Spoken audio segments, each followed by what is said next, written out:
Okay. Okay, let me just go straight to the objective of today's session. Number one is to equip audience with staff knowledge and emotional intelligence to arm participants with the knowledge of onboarding. At the end of this training, participants should be able to manage their emotions and that of others. And at the end of the training, participants should be able to independently source for capable team. At the end of participants, be better with my relationship, which is very key. Now, the content of this session is going to involve hiring checklists, documentation for the first session, and our professional person also will be taking on the emotional intelligence section. But looking at hiring itself, what do you understand by the concept of hiring? You have to come into the knowledge that before you hire, there is something in mind. That means there is a problem. When purpose is not known, abuse is inevitable. So there is a problem. That is why you are hiring. In the same vein, you look at your home.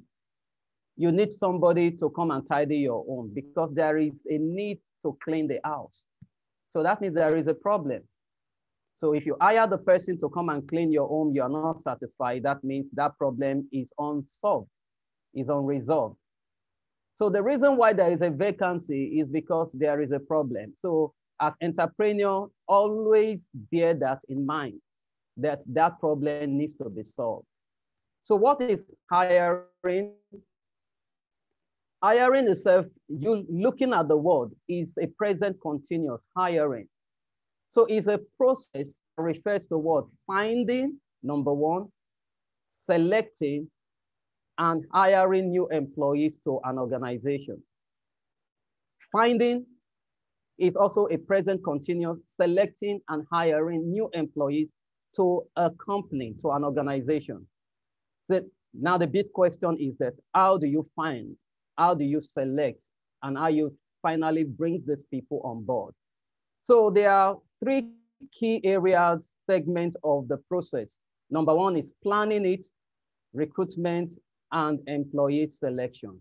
They are very key. However, we are going to share other areas. In the hiring process,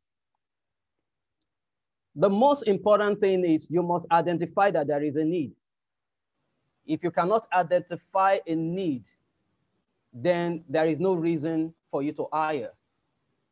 And at the same time, if you find out the need, you must know what is the purpose behind this hiring. The purpose is, where do I want this person to fit into? Or this role, what is it all about? And do I have a budget that is competitive? So you have to also look at it from an entrepreneur point of view, from the point of sustainability. If I bring this person on board, if I fill this role, do I have a cash flow to sustain this person, to sustain the payment of this person for the next period of time? Or what type of hiring am I looking at? Is it just come and work and go? Is it a volunteer? Is it a permanent employee? Is it a temporary employee? Is it an intern I'm looking for? Is it a high-skilled professional I'm looking for? You must identify these areas. It's very key. The number two is this, planning. Because hiring is a form of project also. It has a start point. It also has an end point for each particular role. So you should be able to identify and say, I'm starting today and I'm going to end it in the next 2 weeks. You should not keep it open-ended. And another area is that before you now start, after you have done all these processes, the first two, you must create what is called a job description. You must create what is called a job description. The job description is the masterpiece document that identifies the core areas of that role that you are about to fill. It must contain what you call the KSA. The KSA means the knowledge, the skills, and the ability that this role must have, the requirement for it. What is a typical job description? A typical job description is a document that contains, number one, the job title. Write it down. It must have the job title. Number two, it must have what is called the reporting line. Who will the person be reporting to? Is he reporting to you? Is he reporting to Mr. B or Mr. C or to a particular person or a role itself? Let us use the role. If it is a role that is reporting directly to the MD, you state it there to the MD. If the role is reporting to an account manager, you put it there clearly. That reporting line must be clear, because oftentimes people get jobs and they don't even know who is their line manager, who is their supervisor, who are they reporting to, who will appraise them at the end of their probation period, who will mentor them, who will guide them when they have issues, who do they take primary instructions from? Do they have a dotted line to someone else? All these things must be stated in your job description. Then you can now convert that job description to a job advert in the course of sourcing for your candidates. When sourcing for your candidates, you can decide to use a lot of online free job boards are available. You can decide to say, okay, let me post it on Alt Nigerian Jobs, on my mag job platform, on your social media platform. You can decide to do that depending on how you want to source for your candidates. You can also use your own network. If you belong to any professional group, you can post it there. And sometimes you can also use referrals, because you know somebody that knows somebody that can refer a candidate to you. Depending on your need, you can also use referral. But there are some pitfalls in those areas, which in the course of this conversation, some of you will ask your questions. Then when you come into the area of applicant screening, how do you screen all these CVs from different sources, online sources, offline sources? How do you screen these CVs? Then you cannot screen those applicants without using your job description to screen it. I will tell you how you go about it. Number one, KSA, the knowledge for the job is non-negotiable. Does the person have the academics qualification for the job? Does he have the basic training for this job? Does he or she has the exposure for this job? Then you look at the skills. Does this person have the required skills for this job? Like in the pest control, can the person handle ABC equipment for this role? Does the person know how to use a software for an account person? Can he use Excel very well to put a basic P&L together? Can he do some inventory with Excel? These are the skills. Does he have the ability? What are some of the ability? The ability has to do with the behavior of it, the behavior that the person needs to possess to perform on this job. Then if you look at that from the CV source, you screen, you narrow it down to the best 5, 6 CVs that appears to you. In modern days, I have come to advise people because of the what I call enterprise environmental factor. When you are sourcing for candidates, you also need to understand proximity to work. Lagos is a very tight area. Traffic here and there. You should not have a job in Ikeja and you want to bring somebody from Lekki down. Number one, you will have an issue with budget. The person will be calculating the transport fare. My transport for coming through Lekki is this, and you are battling with the transportation, and you are not even talking about the real job yet. So you have to look at proximity as a criteria. So when you are posting your job, from my experience, I've advised clients, when you are posting jobs, you need to let it be within a jurisdiction. So if you have a budget of 30,000 Naira, for instance, 50,000 Naira, for instance, that budget will be able to accommodate that person because there's proximity. So don't forget that. Then you screen, you come into your interview. What type of interview do you want to use to ascertain the claims these candidates they stated on their CV? Do they have the required skills, the knowledge and the ability. Then you are going to look at different scenarios of interviewing and assessing these people when you bring them aboard.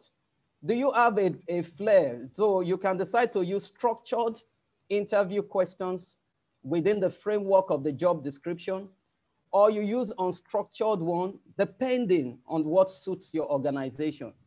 And if you want to do assessment, what type of assessment do you want to do? You want to do a psychometric assessment? You want to do a personality assessment to throw different scenario questions depending on what you want? Or you also want to make the interview very real, practical.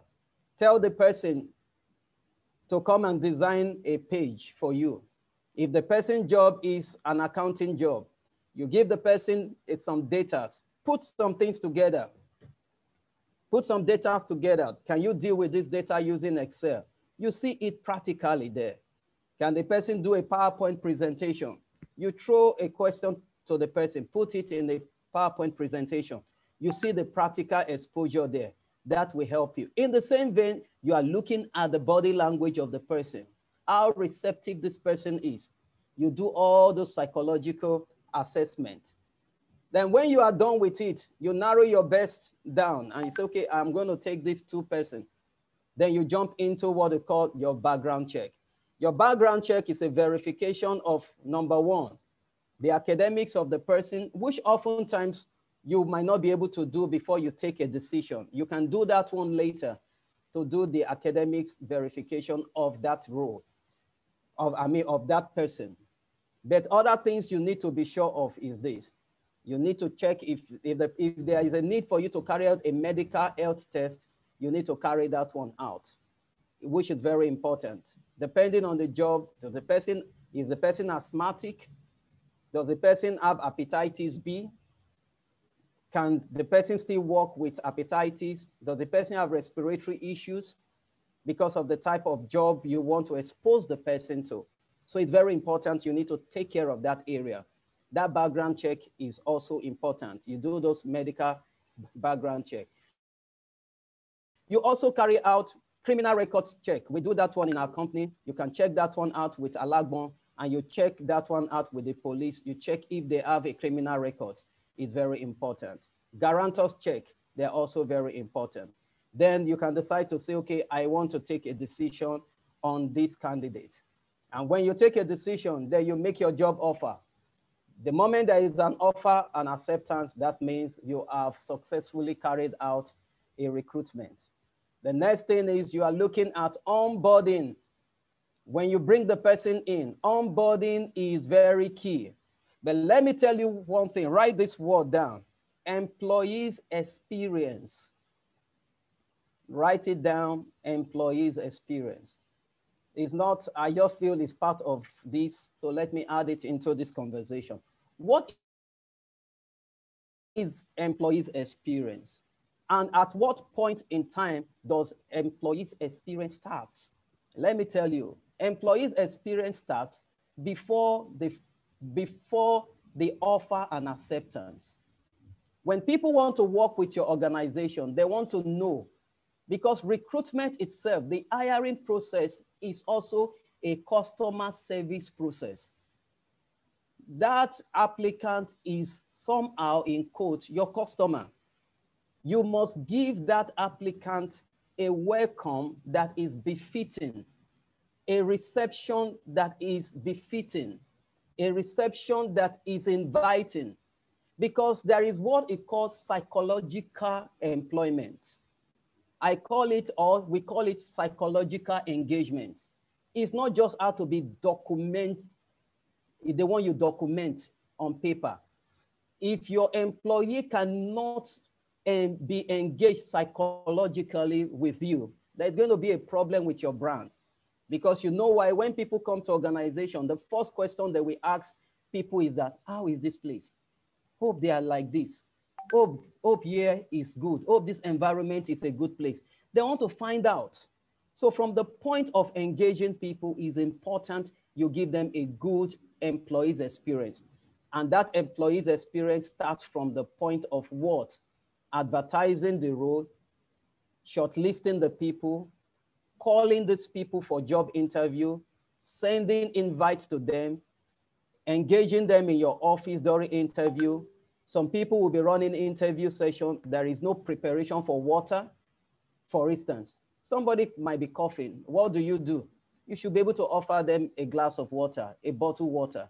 These little things, they go a long way. So during onboarding, the main employee's experience comes in, whereby you introduce the staff to the culture of your organization, your vision, your core values, your mission, your long-time and your short-time vision, the processes of your organization, how things run from one department to the other. Onboarding is not a day journey. Some organizations will run onboarding throughout the probationary period to ensure that the person is well, fitted into the organization. So onboarding is a process that you don't rush. It's a process that is practical. It's a process that is experiential. It's a process that is contagious. It's a process that is convincing. It's a process that is inviting. It's a process that consolidates someone into that organization. So the processes of the organization need to be spelled out. In this time, you will need to put together your SOPs, your standard operating procedure. You need to spell it out during that onboarding process. What you do at what point, at one point. What does your handbook contains? You put it in details. What is the reporting line? And what are the job expectations? What is the KPI, the key performance indices to measure this person in the first 90 days? You need to allow the person, you need to tell the person. There is what we call MBO, write it down, management by objective. It is important that people need to know what you expect from them. You don't make the expectation, an illusion. You don't make it, you tell them A today, tomorrow you tell them B tomorrow. They need to have a clear-cut expectation so that they can channel their energy appropriately and work for that organization and resolve the problem at hand. Your organizational structure is important.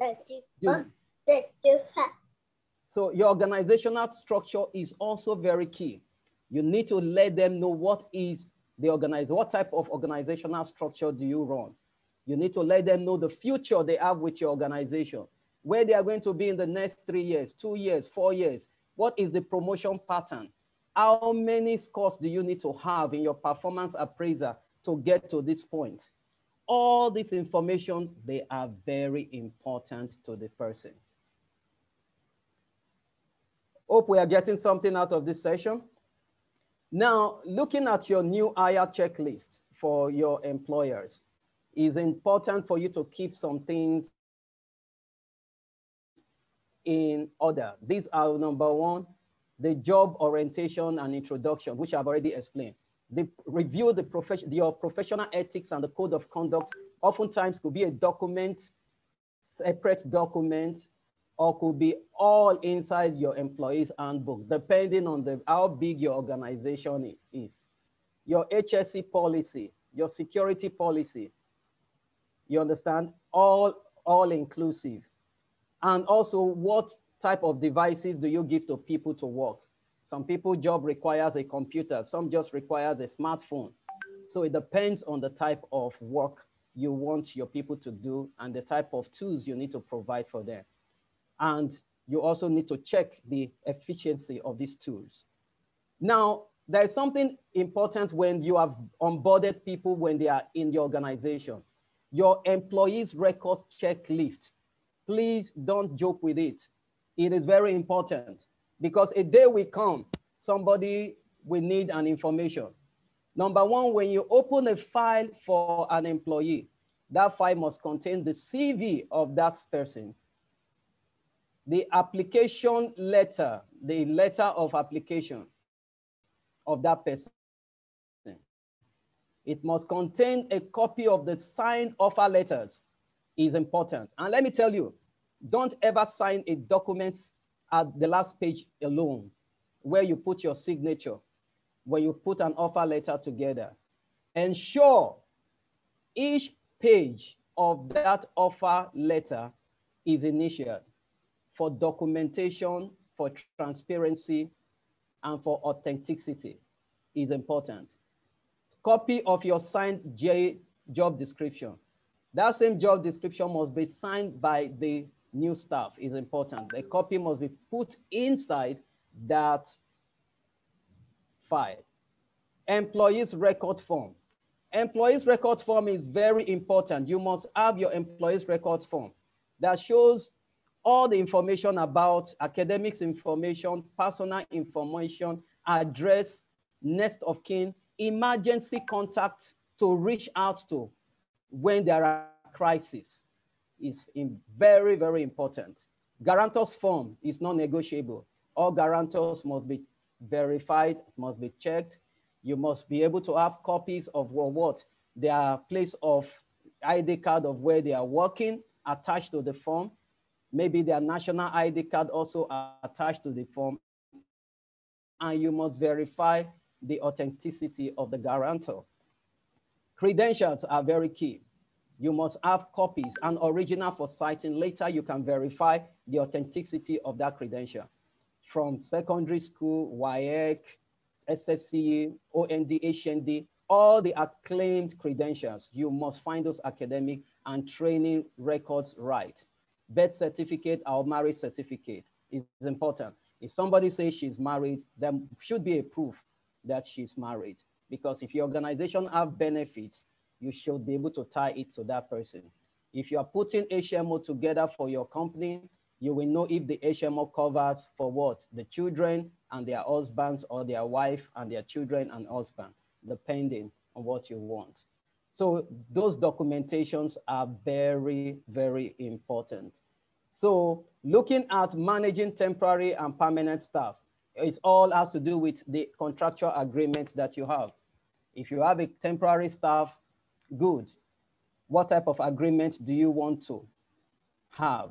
But whatever agreement you have, there are some guiding laws that support agreement. There are portions of the labor law that are very, very clear that when you give people employment, you must give them offer letter. And their income must be taxable. Those are basic things. You should also provide insurance for your organization. Employees' liability is key. These are different things you need to put in place. Sometimes, and also pension. And the law says if you have above 5 employees in your workforce, you should put them under your pension scheme. You might not know the benefits. Sometimes when you begin to bid for big jobs, organization will ask you, do you have evidence to show you have HMO? Do you have evidence to show you have pension? Do you have evidence to show you are remitting your payee?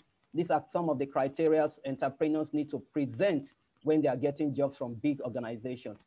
Or you want to do your vendor registrations. Address verification, I've talked about it. So thank you so much for this session.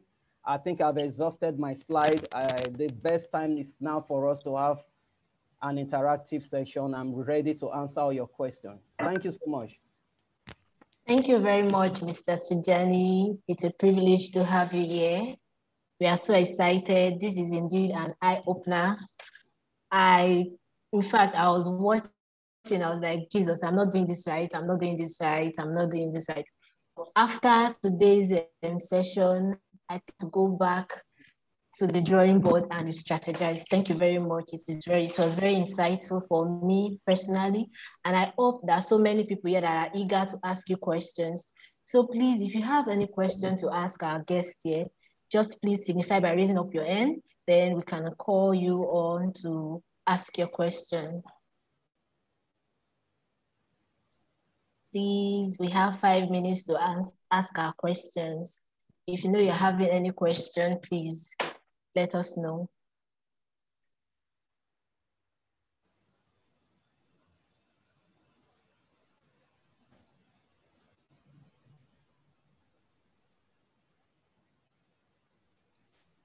Question section going. Going. Okay, Wow. I think there is a question here. Okay. Okay, can you please let us know what the law says about contract staff? Contract staff. Okay. Okay. Now,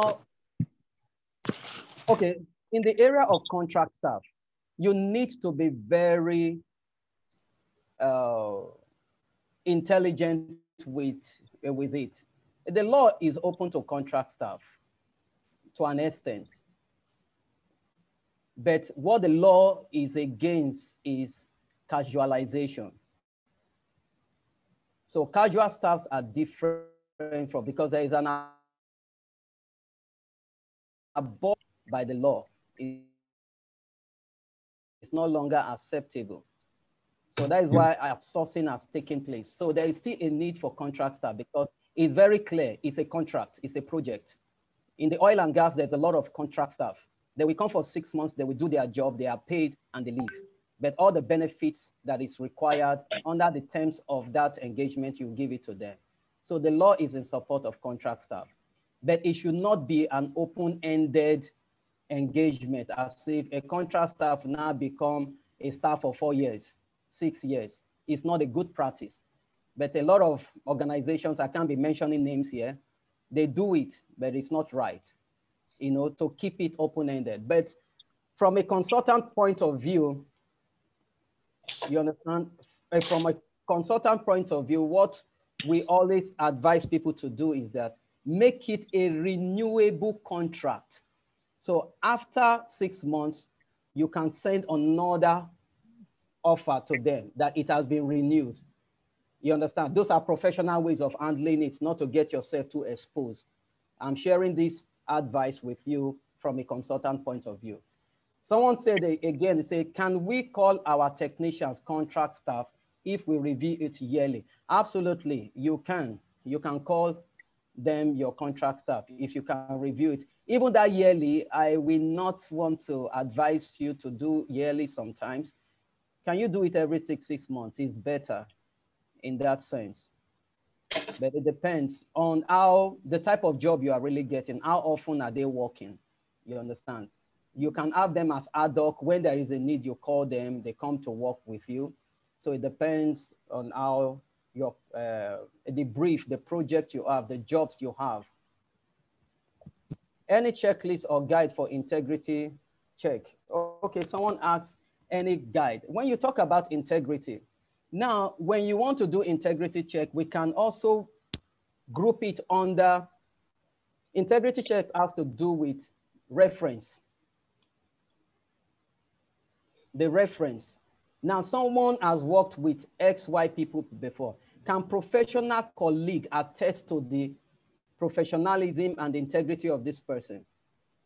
So you can have that, you know, as part of your integrity check.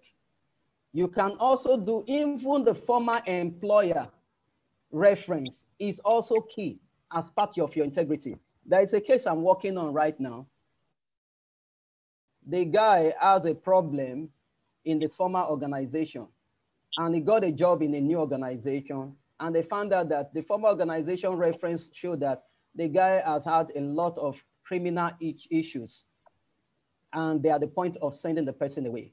So that is an integrity already. So if you look at a professional reference, if you look at former employer, all is embodied under the integrity check. So it's easy for you to get that one out. Do we still have to give contract staff offer letter? Absolutely. Every form of engagement must be documented. For startup, HMO insurance will increase expenses. It depends on who you are dealing with. I have an outsourcing job right now with up to 100 and something employees. And we pay an HMO of an average of 1,200 per month. These are basic things. So there is a way you can structure it and you put it in it. But if you talk about insurance, it also depends. What type of insurance are you looking at? If the staff are exposed to hazardous, you know, chemicals, they are exposed to injury, their exposure, their risk exposure is high. I will advise you to put insurance in place, no matter how small it is. There are insurance cover that you pay as little as 1,500 Naira in a month for a staff.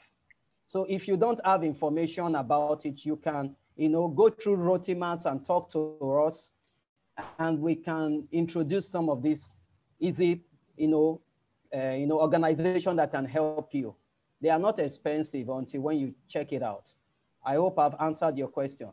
Another question is, can you share with us the current pay structure in the pest control? Also the different positions we can have. Now, when you look at the pay structure in the pest control industry, Nigeria is one of the country that you don't have standard in terms of salary structure. There is no standard. The organizations that have standards are the banks already, the telecoms, they do have standards. The oil and gas, depending if you are in the IOC or NOC structure, those ones they could. But the pest control, Mr. Rotimax will agree with me. They have been in the industry of pest control for ages. I don't think there is a pay structure. But what is pay? Is your ability. You have to look at your cash flow for you to structure your pay.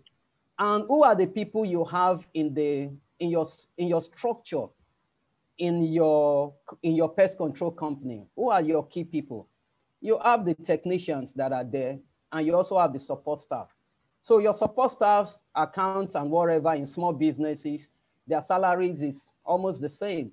You can pay a very sound, a university graduate that is good, maybe with 70,000 Naira, 30,000, depending on the state. Abuja don't pay so much. Lagos pay better off. Port Harcourt, Benin don't pay like that. So you look at your environment to put your structure together. And it is your sustainability. I keep on telling entrepreneurs, it is what you can sustain. COVID taught us a lot of lessons last year. Some organizations were paying too much, and when COVID came, they ran out of cash. They could not sustain it. Look at long-term sustainability before you start paying salary. I beg you. Is there a minimum way to check background? Yeah, there could be. It depends on the source of the person. If the person is coming from a known referrer, it's easy for you to check, because based on the integrity of that referrer, you can ask some basic questions. But all these things are not expensive. You can also take a walk. You can send a staff in the office to go and check where the person is living, address verification, that is done already. You can tell a staff in your office to go and check where the guarantor is living. So that is cost saving already for you. You can pull a call through to the guarantor. Later you do the facial contact through a staff. So you have already done that. You can also decide to go to Alagbon yourself if you want to pay. And it's not expensive. You can pay us between 7,000 to 8,000 Naira for them to check if he has a criminal records. So there are some basic things you can do yourself as an entrepreneur. Any other question?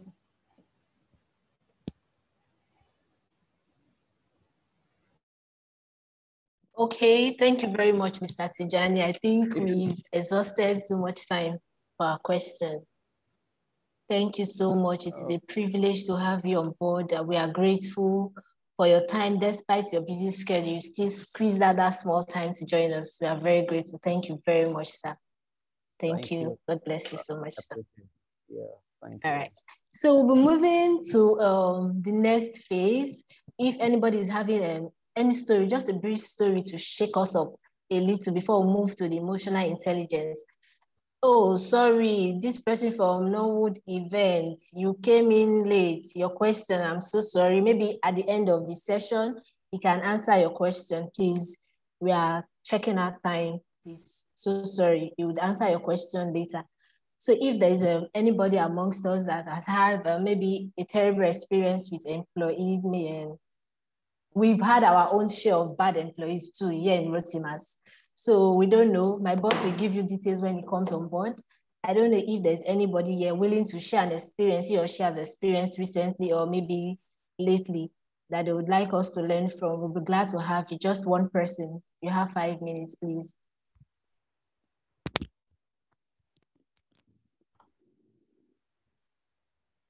Please, can I just see your hand up?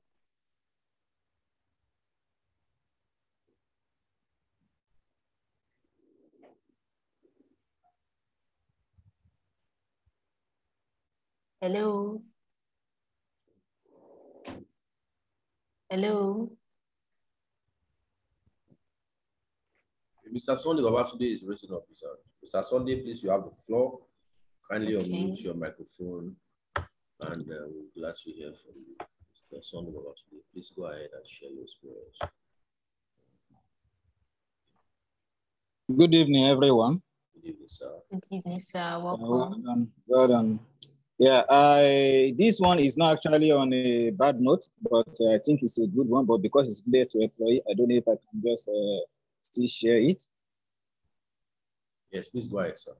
Okay. Yeah, I have a client that I supply staff, so they work for me like an outsource for this organization, and recently I just got a feeling that I think about 2 times. Last year they just told me that they wanted to absorb one of my best hands in the place.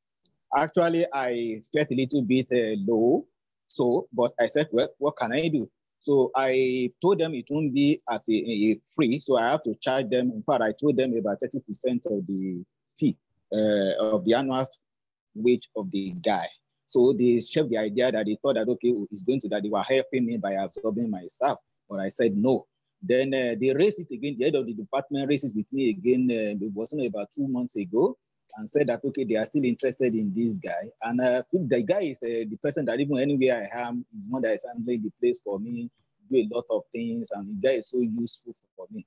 So they want to absorb the guy directly. So we still came back to the same percentages.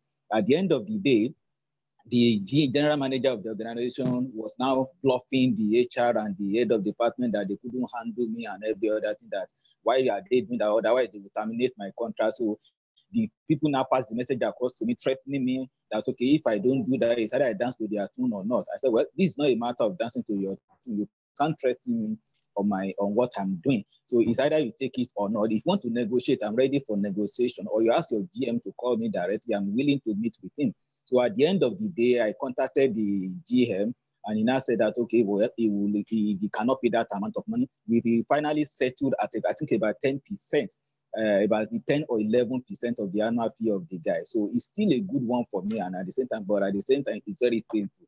That's just my recent experience with my employee. Thank you very much for listening. Thank you, sir. Mr. Tijani, do you have a comment? I smile because something like that has happened to us in the past. But hearing from you now, I wished that you were able to negotiate for some percentage. Anyway, I don't want to go into that. Mr. Tijani, would that be possible for him to refuse blatantly? Because to me, having someone that you rely so much on, or someone that is very close, you know, a star member of a team, being jacked upon by, you know, could be very painful. How do you think it can be managed better? Okay, looking at what is said, and the understanding is this. Reward or compensation is very key to employees. And the way you communicate your value to the organization, sometimes you can change the narrative of what they are also planning to pay you. So if you communicate very well and you justify your value, then that will also come in. And at the same time, you also need to understand that relationship continues in the course of, of employment. It's a circle. So you also need to, even though if you are going to say no, you are going to accept, your manner of approach is also very important. I think that is where emotional intelligence also comes into play, which Mr. Rotimi will be doing justice to it. So in the course of offer and acceptance, in the course of any transaction, be open let there be an open, opportunities for relationship to continue, even if you don't take it today. For me, that is very important, no matter what anybody thinks. Thank you very much, sir. I think we still have like 2 more minutes to go. Is there anybody willing to share a story, maybe of recent or past experience we have experienced concerning hiring or staff misbehaving in the pest control industry? We have lots and lots of experiences to share. Okay, and I trust my boss will do justice to that. Well, we're still learning. We're still in the phase of learning. I know that we have a lot of people that have experiences. Well, I want to help some people share the experience. I've seen some names that I know at the point in time they've come and see what is happening and see what I'm going through. While we wait for Mrs. Damilola, because she's the one that is taking the emotional intelligence session, I heard of a story of recent of a colleague. Each time they have the pest control industry or the service industry in some extent, even because what we do sometimes is related to some other industry. So staffing sometimes is almost the same pattern. You are a caterer, you need service guys to, maybe you have them on the payroll, or you have them as an ad hoc staff like Mr. Tijani. Mr. Tijani, in fact, I must really commend your session. In fact, I wrote a lot of things down. First of all, let me be sharing some of the things I get from your session. One of them, I'm hearing for the first time that all pages of contracts and offer letters must be signed. Thank you for that. I am hearing that. Then you spoke about MBO, and you spoke about appraisal score. Some of us that we do appraisals, but calculating the percentage or setting a target that this is the exact percentage that you must have got it to before we just randomly, okay, you scored high, and I think after this session we're also going to go back to the drawing board and improve a lot of that. So back to the experience. Thank you so much for your time, sir. Back to what we were talking about. This company said that anytime they send their staff out, maybe they have a job and they say, okay, go and inspect one house in Ikoyi. The moment he gets there, we tell the customer, okay, my company, my Oga will take 5,000. Engineer Pompey, okay, 1 minute, okay, 1 minute, sir. The guy who said, my company will charge you 30,000, but I will do this job for 15,000. And at the end of the day, I'm still the one that the company will send. Yes. And he has been doing it. Nigerians, we are kind of greedy. Some of customers that will have escalated this to the company, they will see it as an opportunity that this guy is making sense. The company is taking half of what the company will charge me, and truly he's still the one the company will send. And he kept on doing it till one day he got to a stage, to a point where the guy has to open up for the boss and say, see what is going on. So what I just want to say is that when we're doing this kind of business, our eyes has to be on ground. I said it on the write-up that pest control looks very easy to float. Not that I just imagine it. That is the imagination of most of these ad hoc staff or even be permanent staff, because seriously, it looks very easy. Because sometimes we are the one, we send them to chemical shops to go and get pesticide. They know where they buy manual sprayers.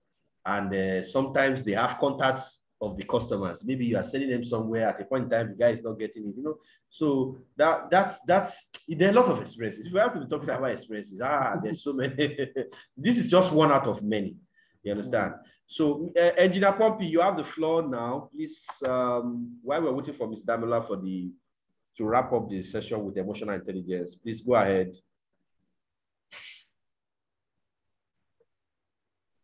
Okay, good evening, sir. Good evening. Yeah, good evening. Yeah, Mr. Tijani, thank you very much. I really appreciate the session. I was able to, I think I will take home a lot of things right from the starting to the end, which is very insightful, and thank you for that, sir. The story is just a short one, but it's all about staffing.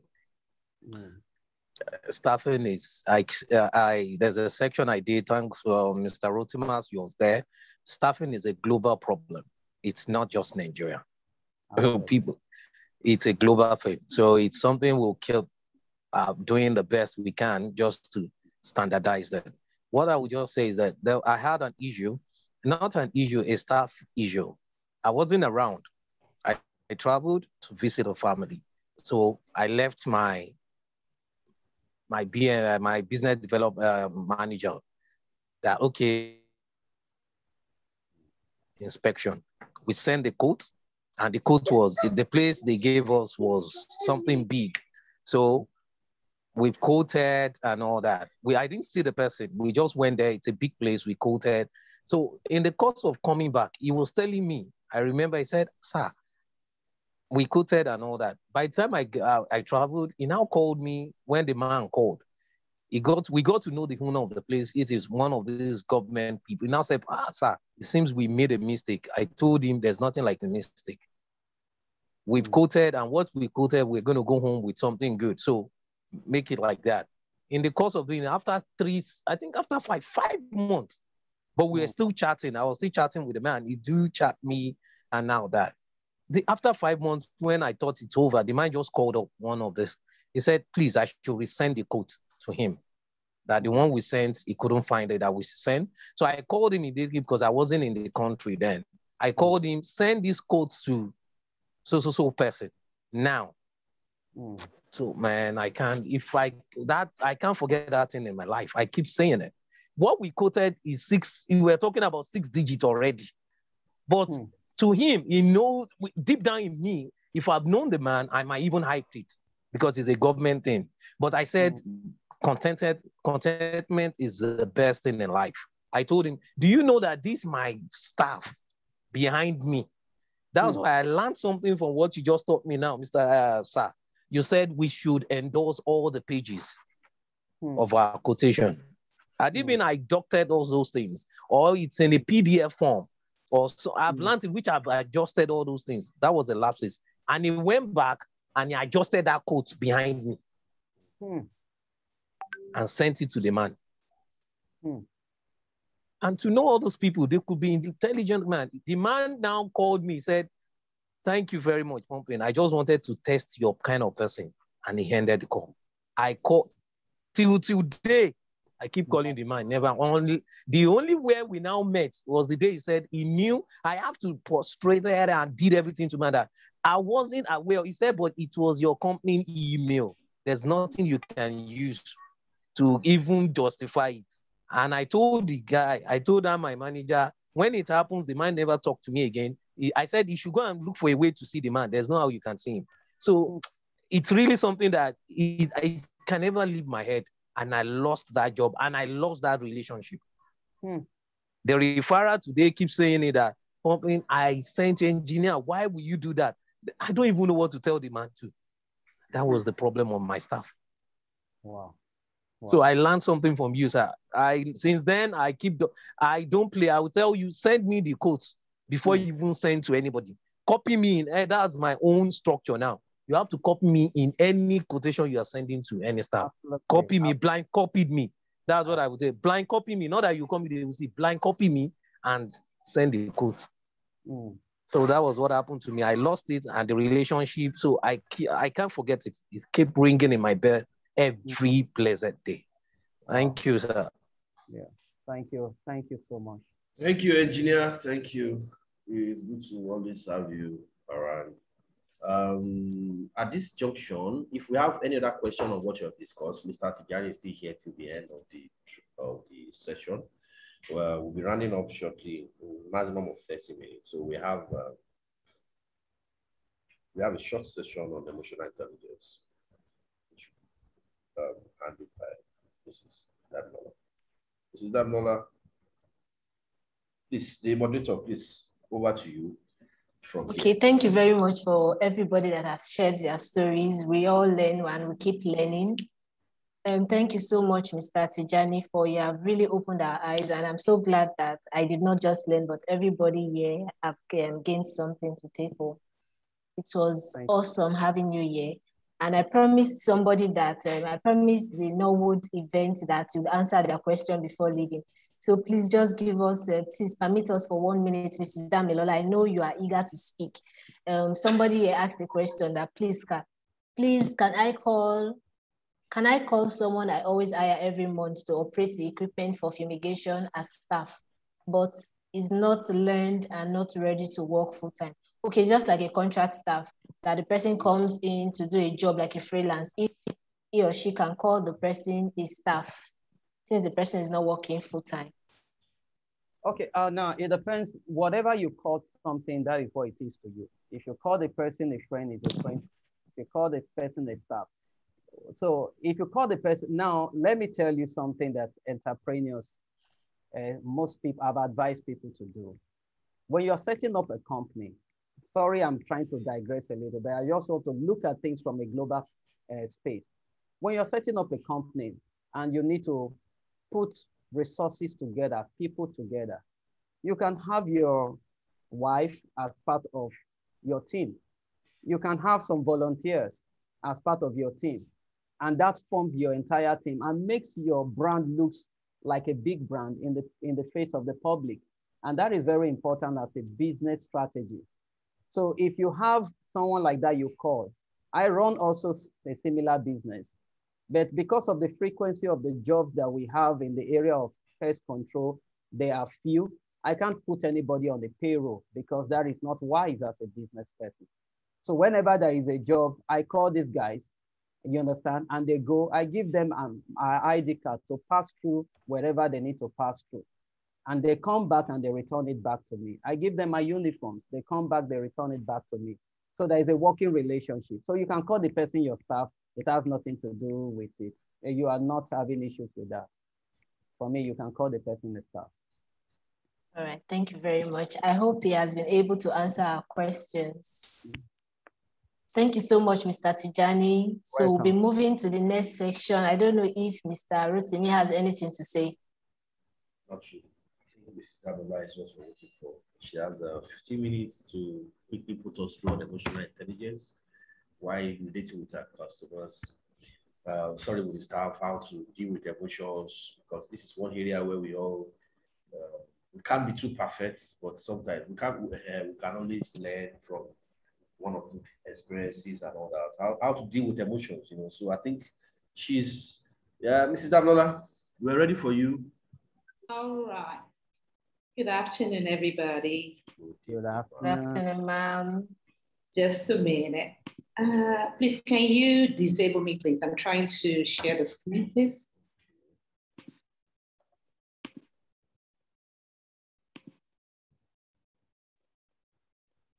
Okay, I'm trying to share the screen. No, Can you kind of disable me? Yes, you do that.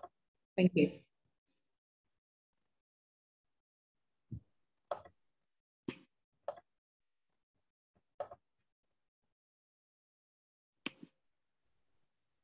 Okay, good afternoon, everybody, once again. All right, so my name is Damilola Oloruntade, popularly known as the Sheet Boss Lady. All right, just a minute, trying to share this now. Thank you so much, my boss. He's my boss. Seriously, you have done so well in the industry. God bless you, real good. You're someone that I respect so much in the industry. You're so near but so far. I'm sure you know what I mean by so near, so far. God bless you, real good. Thank you. All right. So we're going to be discussing very quickly about emotional intelligence, you know, as business owners. Like I said, my name is Damilola Oloruntade, and we're going to be looking at the definition of emotional intelligence.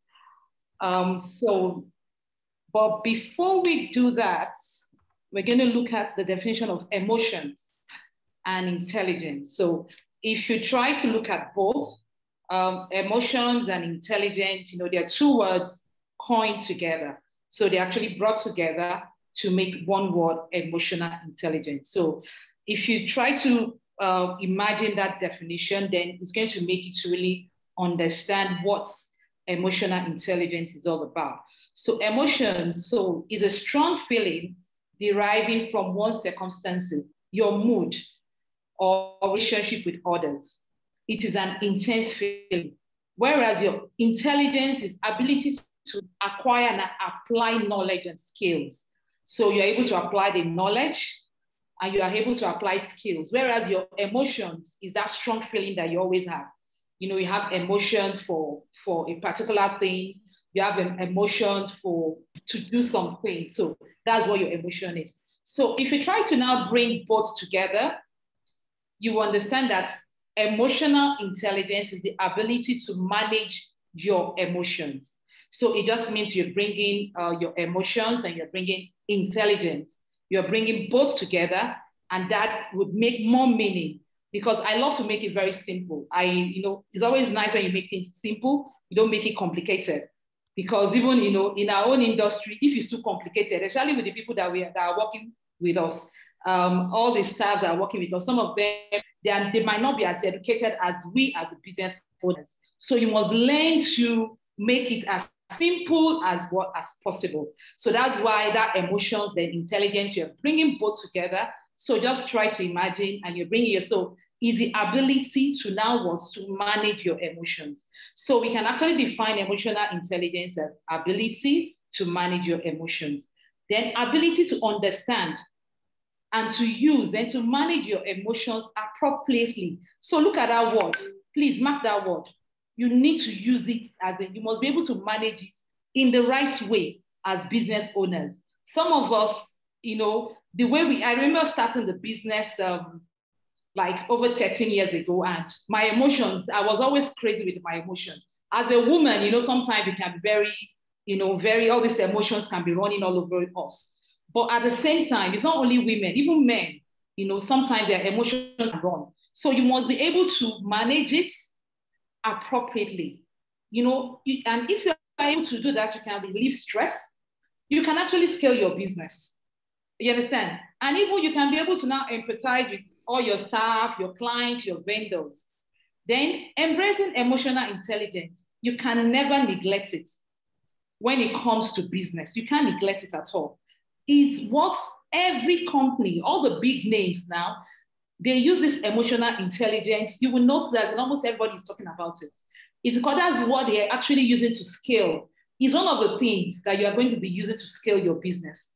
You're going to be looking at your vision as a startup, your mission, the culture, but all this, your vision, your mission, that emotional intelligence is what is going to assist you to really make all these things to come to life. And that is extremely, very, very key. And so almost every great companies, every leader, take this emotional intelligence very serious. So you can't allow yourself not to take it serious at all. And on the next slide, so we're going to look at the importance of emotional intelligence. I'm going to be very fast because we have just 10 minutes. And the importance of emotional intelligence, is it helps with better collaboration amongst staff, amongst your employee. So you can imagine if you have a very good emotional intelligence, your skills are very good when it comes to that. You can be able to relate better to your employee, because you must, nowadays, don't forget the kind of people that we have, the kind of staff that we have. They are even more knowledgeable when it comes to some set. They can be very dodgy. Staff can be dodgy. Human beings, generally, we are dodgy. So you need to be able to have that emotional intelligence at all times, so that you'll be able to collaborate with as you collaborate with your employees. It actually assists also to make your business decisions. So you can be able to make better business decisions with your emotional intelligence. For example, like I remember when I was actually starting off, and it was so difficult, because I had some friends that were always telling me I was trying to go into the industry where men were, predominantly men. And I was just wondering, am I really going to scale, in this business? But I remember I didn't want my emotions to really run me down. I was getting different things from different quarters. So some people will come with their sympathy, some people will come with their emotions, but I was able to make better decisions because I was extremely very careful. We'll get to that stage, empathy, sympathy. I was very careful when making every business decisions. I wasn't making decisions based on empathy, based on what people said. I love to get ideas. I will ask, so like you can ask my boss. I'm always asking him. I'll just send WhatsApp in the middle of the night. You know, when I wake up to read, I'll just send it. This is what I saw again. You know, because why? I love to know what's really happening in the industry. So all your, it's all about you being intelligent. And of course, emotional intelligence is also very good when it comes to hiring. I'll give you an instance.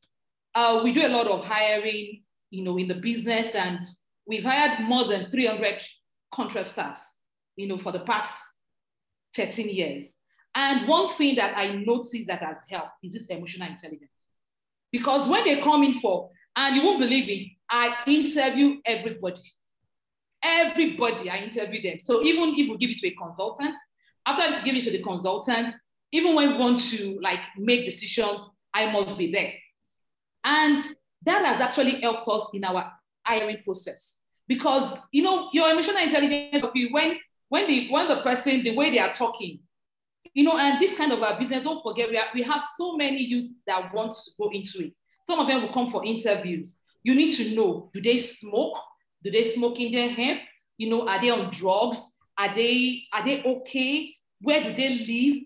Is that your emotional intelligence must be alert at every point in time during that your hiring process. Ask them different questions. Joke with them. You'll be surprised what they'll be telling you. Your Bible says as 1 month of when they'll be the way they'll be telling you some certain things, you just be wondering, oh wow. And all those things, start jotting it, start noticing it. You'll be able to make very good decisions. So that by the time you and the HR consultant, you're sitting down, you are also as the business owner, you are putting in, because don't forget, you are the owner of the vision. You are the owner of the culture. You are the owner of the mission of the company. You are the one that knows where you're going to. So you need to be able to carry even your HR consultants along and be able to tell your HR consultant, sorry, my emotions, I can't stand this. I can trigger, I don't like this. So hiring process, you need it for hiring process. And then it gives your working place a very happy place. Seriously, one of our own core values is our place is fun to be. I love fun. I love to play. I love the place, Sometimes we come to work and say it's an amala day. You understand? And I notice all those small things. We can say, oh, we are doing pizza day today. So all those kind of things, it affects your emotions. We notice that in all those things, we're improving some of our staff over time. I've had good staff, I've had terrible staff. I've had staff that even did jazz. They came, they were doing juju, they brought all sorts to my office. Not because they wanted to collect money. Can you imagine? So you must be able to use that emotional intelligence as much as possible. And of course, it's going to increase your sales. Don't forget, if your staffs are happy, it will increase your sales. They'll be looking forward to come to work. So that's why this is very important to us as business owners. We can't rule it out. Then, of course, you have a better working relationship with your clients. Seriously, you can't rule that, because the whole idea is for your books and for your sales to go up. So if you are the type that you are a nasty person, I'm serious, sorry to say this, you being able to scale as a startup, you understand, you might be finding it hard. You need to look at, sometimes some people think, oh, why am I not scaling in business? It might be this emotional intelligence that you are not working on. Maybe you are the nasty type. Maybe you are the type, and don't forget you're a startup. Maybe you are the one that will pick the phone. You are the one that will do everything. If you are the alpha and the omega of that company, and your emotional intelligence is very wrong, seriously, you need to work on that, your emotional intelligence, to be able to get very good, And of course, it should improve your mental and emotional well-being. Next slide. So think about this. As the economy is depleting, the following factors are increasing, and therefore causing increments in people falling into depression daily. A lot of people are falling into depression daily. So we need, as a service company, we have to be extremely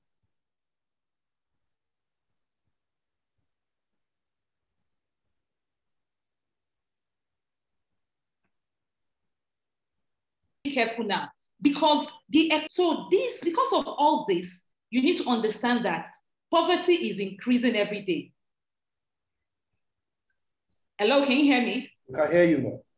All right. So you need to understand that poverty is increasing every day. Crime rates, debts, loss of jobs, divorce rates, all these things, as they are increasing, poverty too is increasing. So this is actually causing a lot of mental issue. Now, please don't look at mental issue the way we look at it in Nigeria. Mental issue is not that I'm in psychiatric hospital. No. A lot of people, depression, is causing a lot of depression. And so we need to be able to manage our emotions very well. We need to ensure, because several things are happening. Even infertility is a big deal now in our community and in our nation. And because it's a big deal, it's affecting everybody. So you can imagine you going into a client's house, and on getting to the client's house, the client is depressed, and you don't know how to manage even your own emotions as a business owner. You don't know how to manage it. Let me tell you, there will be fire. There will be fire. So it's important, our emotional intelligence at this time, we must manage this as much as possible. So where do you need emotional intelligence? So we need emotional intelligence in our day-to-day running of our business, during hiring process, with clients, like I said, with vendors. We have some vendors that are very, very, very good. Don't let me say something else. We have some people, you must be able to manage your vendors. You must be able to manage people that you are buying chemicals from, because everybody, okay, like the Bible will say nowadays, all of us are okay because of several things. So emotional intelligence will assist you so that you will know your trigger points at every point in time. Excuse me. So, and of course, for yourself as a business owner, for your own mental health, you need to be able to understand what your emotional intelligence is all about. Know your trigger as a business owner. So like me, my trigger when it comes to staff, I can't stand when you are lying. If you are lying, I can call the police, I can call anybody. I just can't stand it. So I've learned one thing. I've learned to put some certain things in place so that I can be able to manage that part of me as much as possible. So the next slide. So we have different, like, emotional intelligence is very broad. It's not a quick 10 minutes thing. So, we have elements of emotional intelligence. We have your self-awareness, we have self-regulation, your empathy, motivation, then your social skills also. So we're just going to try to really talk about the empathy quickly. So let's just rush a bit.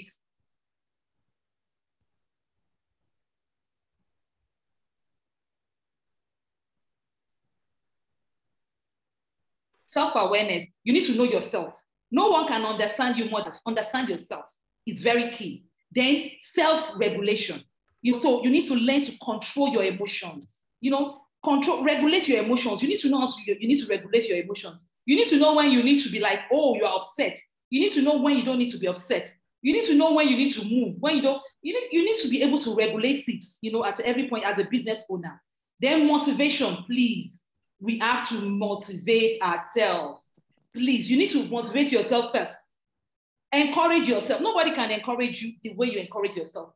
I do something. I remember while growing up, I always do this. I look in the mirror and I'm like, oh, pretty girl. Because while growing up, I had this kind of, a lot of people talk the way I have some friends that were always like, oh, you look ugly. You look this, you look that. Using body, to actually shame me. But, I got to a stage when I was going to start the business, and from beginning, I'll go in the mirror and I'll start telling myself, what a beautiful lady. You can do it. You are the greatest. Anywhere, people are going to hear you. Encourage yourself every morning. And you are the one that will encourage yourself. So I even go to the extent of saying, oh, look at me. I'm the Dangote of Nigeria, of Africa. I'm the next, people are going to hear of my name. Every country, every nation. So you need to start encouraging yourself, please. Don't expect anybody. If you don't encourage yourself, you can't encourage even your clients. There's no way you can tell your client that they should buy this. There are some clients that you don't need to talk too much. It will get to a stage. Like, for example, I've got to a stage that I don't talk too much. I just, it's going to speak by itself. Because why? It's just, you need to motivate yourself. Cultivate that habit to motivate yourself. then you need to be an impactful leader. Be impactful. As a business owner, you are not just, God is not giving you that business just because you need to be, just because you want to make money. Please, if you know that that's not your business to scale, you need to be impactful. Be impactful first. Then empathy. Empathy is the ability to understand how someone else is feeling, Then your social skills, learn to interact with people. This was something as in I had to learn by force. I'm someone that when I get to a place, I don't want anybody to know me. I'm just very quiet, but at long run, people will just know me. And I don't know why. You understand? But later, I actually started teaching myself how to interact. So you need to learn how to interact with people. Then differences between empathy and sympathy. This I really want to talk about because it's very important. Please and please, there's a difference between empathy and sympathy. Try as much as possible. Let your sympathy level, let it not to be as high as your empathy level. Try to, being sympathy, ability to experience someone else's emotion, your experience, e.g., you are viewing a situation in terms of how others feel from a different perspective without getting so emotionally invested in it. I'll give an example. There was a particular staff of ours, he came and he said, "Oh, madam." I said, "What?" He said, "I went to meet the manager. He said they didn't approve his IOU." I said, "Yes." He said his daughter, a snake beat his daughter. I said, "A snake." You understand? And I remember my husband was like, "Hey, snake," he was afraid. I just sent my husband a WhatsApp. I said, don't worry, don't, just leave him. And it wasn't, I was like, "Oh, I'm so sorry. How is she now? Can you call her? Please, can you call the mother?" The mother, he said, their phone is not going. Their phone is not going. Anyway, to cut the long story short, we later discovered that the guy was actually lying. You understand? But the point was, at that point in time, the guy felt this empathy in him. I didn't want to sympathize. I had to use emotional intelligence there because I knew that he wanted to siphon money one way or the other. Because even though it's an IOU, don't forget it's our cash flow. He wanted IOU, but he wanted to spread it over a long period of time. So all those things you need to, emotional intelligence needs to work in one way or the other. Then, of course, empathy drives connection, and this makes you to be shoulder to shoulder with your team. So if you have empathy, it makes you and your staff to connect. So you're able to connect better.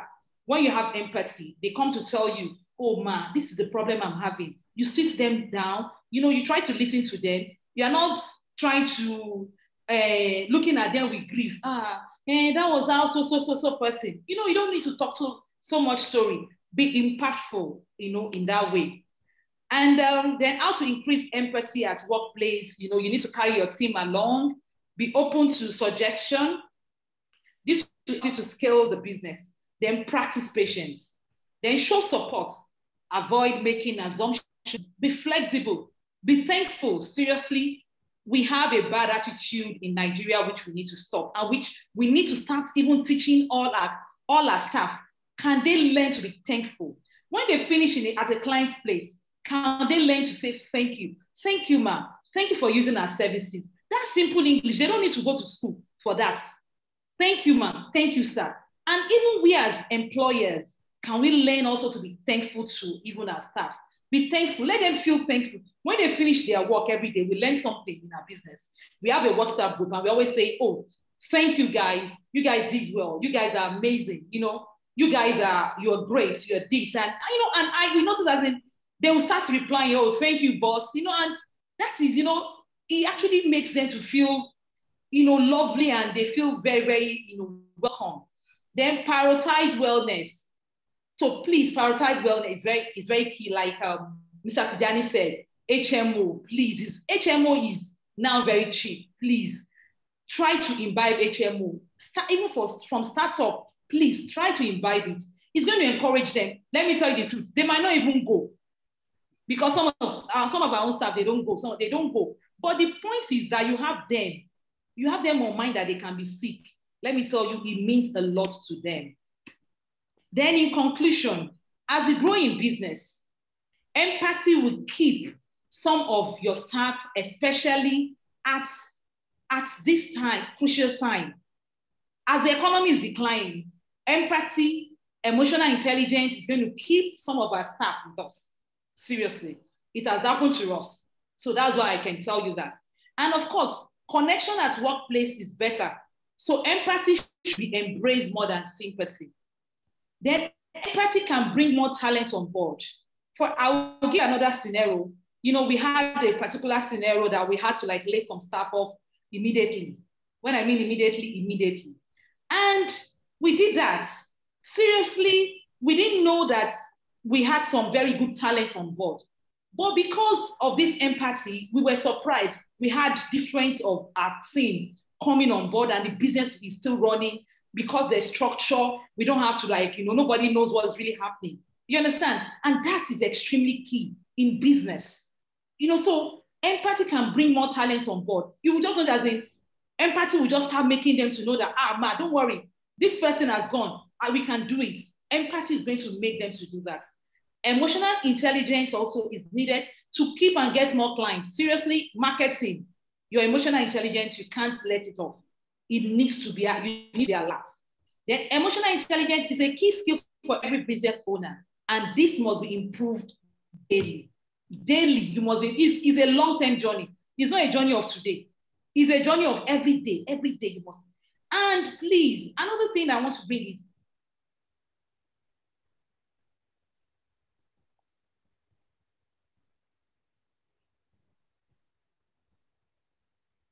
always know this. We're a service. If I'm impactful, you understand, I won't have to be sympathizing as a meeting. No, they are different things. Always know that your staff will never be with you for life. Your staff will leave. Let me tell you the truth. Yes, that good staff will leave one day. Empathy will keep them. Emotional intelligence that you have will help you to understand that I need to put process documentation in place. What will make your business to grow is ensure that you have good documentation. Is very important. Your process is very important.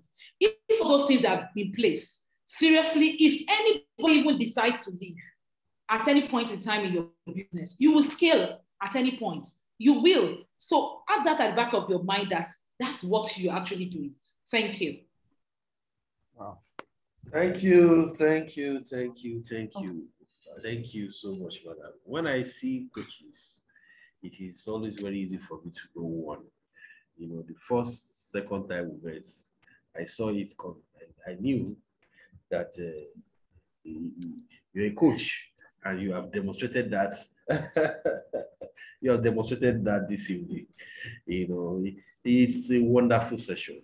Now, I have a first question on benefit, at least just for the benefit of participants. While your lecture was going on, I was just scrolling through my phone. And if you were able to just screen to, I saw a WhatsApp status of one of the HR, who is also a moderator, is my witness. I saw a WhatsApp status of a young man that worked with us for 2 months. He worked for 2 months and he resigned. After resigning, the next thing we saw is the name is very funny. Shining Star Cleaning and Fumigation Services. Can you imagine? Shining Star. So as we were talking, I just saw it just came up. The Shining Star came up, and I laughed. So now we have spoken about some documents, and honestly, I want everybody that's participated to gain not just apart from hearing from you, I want some things that could help. You discussed some things with us of recent about non-competitive, something like that. Yes. Okay. I would like if we can have a draft. If you cannot share it with us now, if you can get the email, I'm sure most of the people that are here are on, it doesn't have to show the company, just some drafts on non-competitive agreements. Okay. We also have a draft on for contract staff. We have a draft for contract staff. When we engage a contract staff, we have what we make them to sign. That is different from non-competitive. And I am also thinking Mr. Tijani can also help us with what's an offer letter of a pest control company. I just want us to push some things to the emails of the part. Just email. It's not going to be shared on WhatsApp, and it's strictly going to be to the email. So at least I'm sure of 3. But apart from these 3 things I mentioned, and apart from emotional intelligence, from your experience, I would like to hear 1 or 2 things from. You mentioned something about something that happened recently. You sacked some team members. You didn't even know that some of the guys that were on board, they are talented, blah, blah, blah. What actually led to that? I'm sure that is part of what actually influenced this webinar. Let me just say it that way. But I just want you to delve into that a little bit so that at least participants can still pick 1 or 2 things. And if we have anybody also that have 1 or 2 experience to share in that regard. All right. Thank you, Bossman. Okay. So what happened was we actually sent some of our staff for training, at with Bossman, Rotimax. And I love training. I train a lot. I just love to learn daily. And please, business owners, you can't afford not to keep learning and not to keep, you just need to keep learning to be able to scale. You can't. And thank God for him. What he just did, one of them now sent him a message and said he wanted to buy 1 of the equipment. Anyway, he didn't know that Bossman was a good man. And so he forwarded the message to me. And this was someone that has been with us for years. Can you imagine that? It was a big one. Seriously, I just didn't believe it. So, and I didn't want to, so we had to make our emotional intelligence now had to come in. And even though this particular person was so dear to, especially to me, seriously, it was very dear to me. It was someone that is actually, they call him my PA in the company. Lovely guy, young guy, with good, lovely future. Although he has come to apologize, to do everything. And another thing is how you be able to exit staff, and you don't want conflicts. It's very important. You don't need to have there are some that you have to have conflicts, seriously, but there are some that you can actually use wisdom. Emotional intelligence also has to, come into place. And so after they left, one thing was, because the team, we didn't want to tell the team, but we had to let them know what really happened, because we are like a family in our company. So on telling them, they were disappointed. But because of that, because they saw the way we were always relating to every staff in the company, we noticed a lot of empathy was setting in from some of the staff. And we now started seeing, we didn't even know that some of the staff that were even educated, so much that they could do some certain things. I said, oh, seriously? This one came on board. Now, some of them that we are trained, please don't think some of these guys, they can't speak English. Make it, try to train them. Like I said, you need to be impactful. If you're not impactful, you won't get talent. So have it at the back of your mind that I have to be impactful. So we're able to notice that some of them that, we were training them to even speak English. I always tell them when we have meetings, it's compulsory that you have an Android phone. If you don't have an Android phone, you're not going to work with a mobile. I always tell them that. Now, I always tell them that this is their Android phone, they can learn English. Go there. Some of them, we noticed that they were learning how to even speak English. I train them with app how to learn how to speak English. And seriously, several apps, and we're noticing that some of them could do some jobs that I never expected them that they could do. Now, everybody in our company, because on our organogram, if you are coming into the company, we make our company to be like, you can scale. So don't be rigid. So emotional intelligence must apply. Don't be a rigid, be flexible boss. Learn to be flexible. Don't forget, these guys that you think they're just carrying machines, they have so much that you can tap into. They are so knowledgeable. We didn't understand that we had a lot of things in there. We started seeing talents, and from nowhere, we just had one that just said, oh, man, I can do designs. I said, wow, man, I can do this. And they were just coming on board.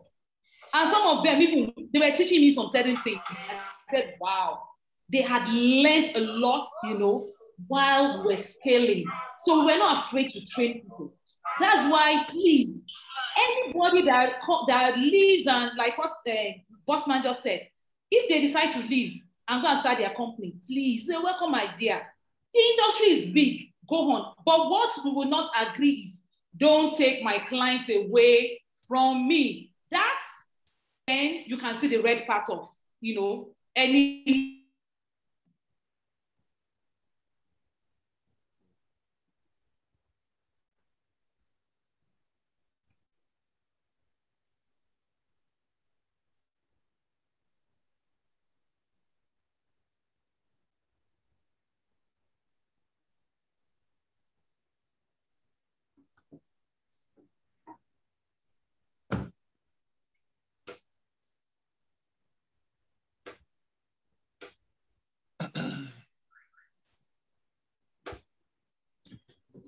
Okay, I don't know. I think we lost her. Maybe network. She's still. Yes, she's coming up on board again. Okay, Madam Damilola, are you there? Are you back?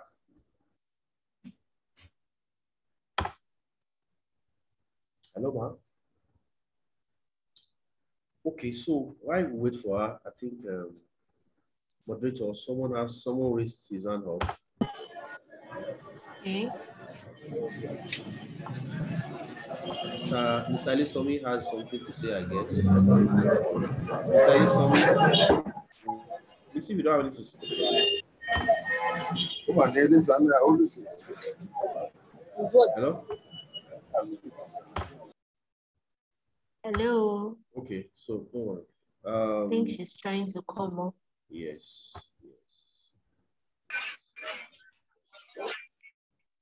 Hello, ma'am. Are you with us now? Okay, I think she's still coming up. But while we wait for her, she said something, Amalade and all that. Those things that, should I say employee engagements, Mr. Tijani mentioned something like that when he talked about onboarding. So I think these topics that are intertwined, they are linked together. So while being intelligent, I will also have to what she has said. Anybody that wants to stay will stay. Anybody that wants to leave will also leave. And talking on emotional intelligence, when she said she has to be part of every interview, I keep telling people sometimes that as a boss, as a CEO, you cannot be everywhere at the same time. Imagine having a contract and you're thinking you have to delegate this duty and also trust. Now my boss is here while our GM is on his way, representing him the best way he can. So I would say for that, being in everything, to me personally, I think it's too stressful. The time you should use doing other things, you have to come use it for interviews. Maybe that's her style, it works for her. But what we do here is, I remember interviewing some people, some technicians. Then after meeting them, I'll go to meet the boss. I'm like, sir, this person seemed interested to me. Then he said something, he said, my spirits don't lie. My spirit does not agree with this person. My spirit does not agree with this person. And to our greatest surprise, we're like, okay, let's give this person benefit of that. The person will come on board and they will mess up big time. Like they don't even stay up to 3 months and you start seeing their true character. So sometimes in me, anytime he says my spirit does not agree, even if I can see that, okay, this person is actually fit for the job. But once he has given me this spirit man thing, I just don't play with it because the spirit is very strong. The spirit is really strong. So, Mr. Tijani, I don't know, maybe you have something to contribute because you have met a lot of people. Engineer Pompey, please, we'll come back to you. Because you have met so many people, especially when hiring an interview, you see characters. I don't know, maybe there's something, 1 or 2 things you want to chip in for us. Hello, can you hear me? Yes, we can hear you, sir. Yes, we can, sir. Okay, very, very interesting part. I have seen different clients too, where where the candidate is fantastic. The client will say, Mr. Tijani, just give me some time. Later, we discover some people will even take the candidate's name to a pastor and for prayer, for final decision making. And they say, my pastor said, I should not employ this person. So there are different stuff. But there is something the presenter said about training. And I quite agree with you, Violet. If a participant can write it down, write this thing down. Write 3 T's. 3 T's. The first thing is train, test, trust. There's a lot of noise at the background. Don't know where. Yes, I've muted Mr. West Solomon. Okay. You can go ahead. So write 3 T's down. The first T is train. The next one is test. And the third one is trust. So when you have employees, your training is your responsibility. You keep on training, but you will now need to test them before you now trust them. Like what Mr. Pompey said concerning a staff that blew up a big life transforming transaction. If there have been occasion of test, you will be able to take, at least you have some level of confidence and say, I can trust this person. And the other lady also said, Mrs. Damilola, if I'm right, said that you, and also you need to have a processes that has what is called, you have to copy all parties' emails. In my organization is an offense. I will fire you if you send an email to a client alone without copying other people. I will fire you. Because number one, it does not show that it's an organization. It shows you are just the one sending an email on your own. You understand? Because there is what we call vicarious liability, which employees expose employers to. And these are liabilities which employees, when they cause it, employers will pay. So you need to mitigate against vicarious liability. So when I'm sharing some of the documents, your employee's document needs to be very tight, watertight, so that it can minimize vicarious liability and the things you need to put in place in that regard. And when in the other area, I agree with Violet, let's say, CEO, you cannot, that is not your job. CEO is supposed to have a job description. And your job description is more of strategic thinking, global expansion, partnership, you know, and training and development.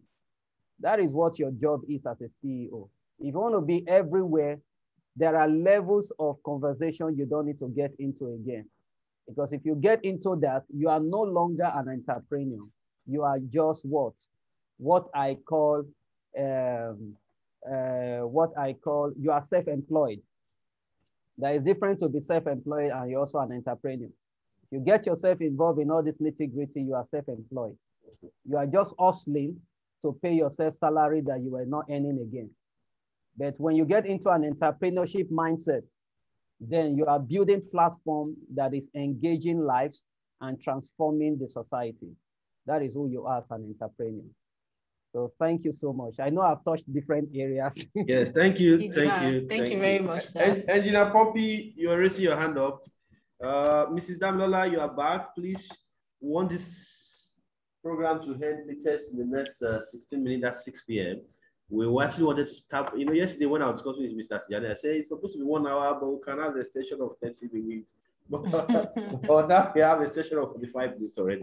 So Engineer Pompey, please, we have 16 minutes. Kindly go ahead with your comments. Mrs. Damilola, we're expecting you back to round up briefly from where you have stopped. We know that it was a network hitch. Engineer Pompey, are you there?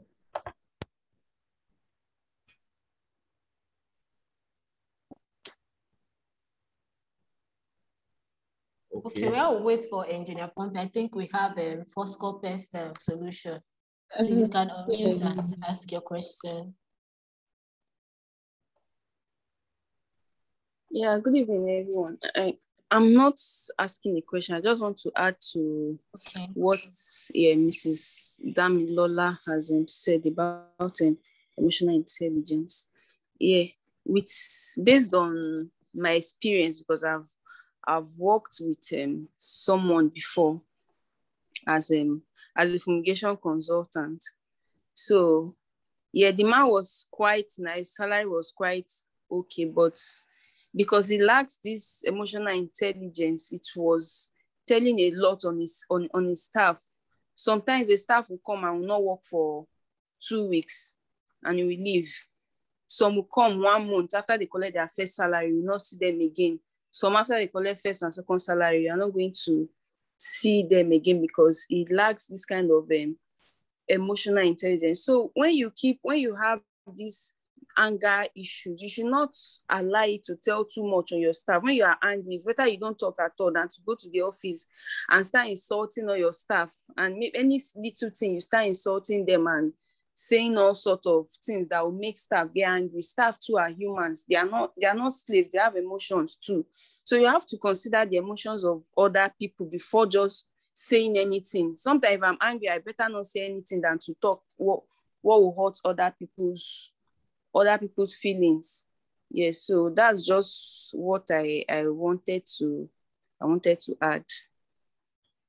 Thank you very much. Please, Mr. Tijani, I don't know if you can help us. Okay, if I come in here, there is something that is known as emotional bank. You understand? We call it emotional bank. It's just like your financial bank. You save into it. And the day you need to withdraw out of it, you can have access to withdraw because you have deposited into it. So when you are dealing like what our presenter says, you know, we are bundles of emotion. Human being is an emotion, moving emotion every day with different crises.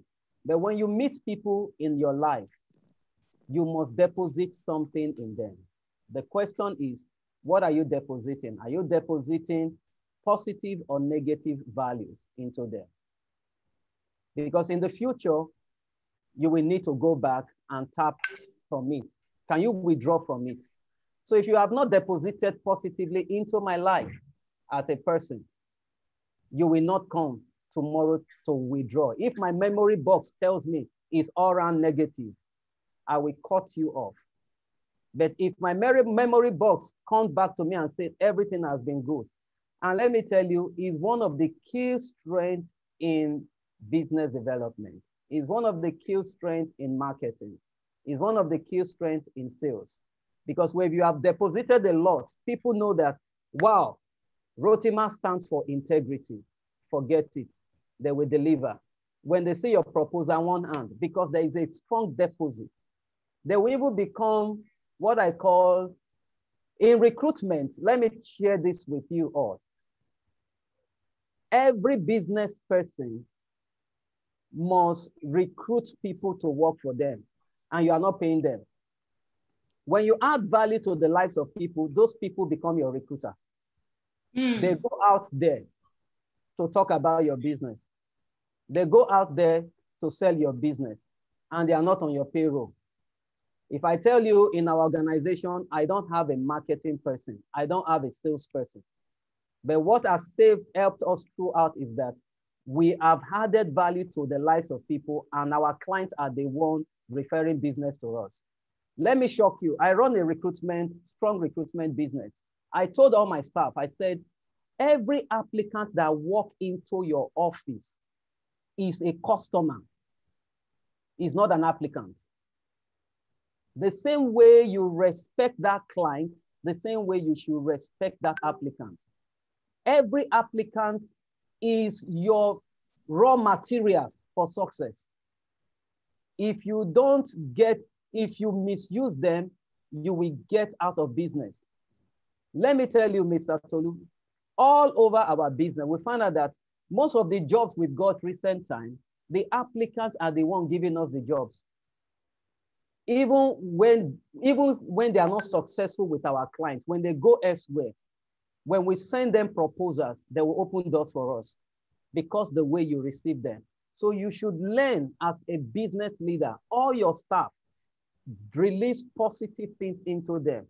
The day they move to the next level, they will take your business to that level with you. Thank you.